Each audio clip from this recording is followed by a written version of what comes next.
alaikum, bonjour tout le monde et bienvenue pour une nouvelle vidéo.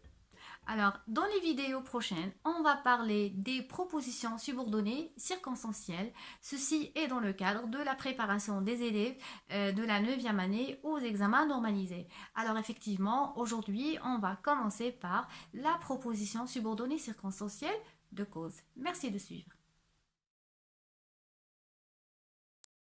Alors, premièrement, qu'est-ce qu'une proposition subordonnée circonstancielle? Ou bien, comment on peut reconnaître la proposition subordonnée circonstancielle? Tout d'abord, la proposition subordonnée circonstancielle commence avec un subordonnant. Puis, elle est toujours utilisée avec la principale. Encore, on ne peut pas la trouver toute seule dans la phrase, car elle n'aura pas de sens. Prenons l'exemple suivant. Il garde le lit parce qu'il est malade. Donc la proposition soulignée, c'est la proposition subordonnée circonstancielle. Elle commence par le subordonnant parce que. Et bien sûr, la proposition subordonnée circonstancielle peut être avant ou après la principale. C'est-à-dire, on peut dire il garde le lit parce qu'il est malade ou bien parce qu'il est malade, virgule, il garde le lit. Alors maintenant, expliquons la subordonnée circonstancielle de cause.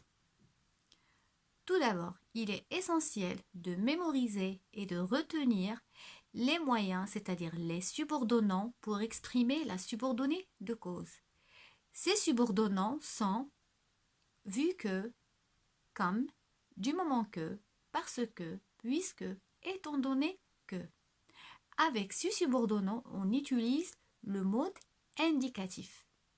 Et d'ailleurs, c'est ce qui rend la circonstancielle de cause facile, parce que vous utilisez le mode indicatif. Bien sûr, avec l'indicatif, quand je dis l'indicatif, je dis le futur, l'imparfait, le passé composé, le présent. Bien, alors prenons l'exemple. Du moment qu'il a une carie, il consulte un dentiste. Bien sûr, je peux remplacer du moment que par un autre subordonnant qui est vu que, par exemple, vu qu'il a une carie, il consulte un dentiste. Mais ce qu'il faut vraiment souligner ici, quand vous commencez la phrase avec la subordonnée, vous mettez la virgule, c'est-à-dire du moment qu'il a une carie, virgule, il consulte un dentiste. Je peux dire également, il consulte un dentiste du moment qu'il a une carie. Alors, quand je commence avec la principale, je n'utilise pas la virgule.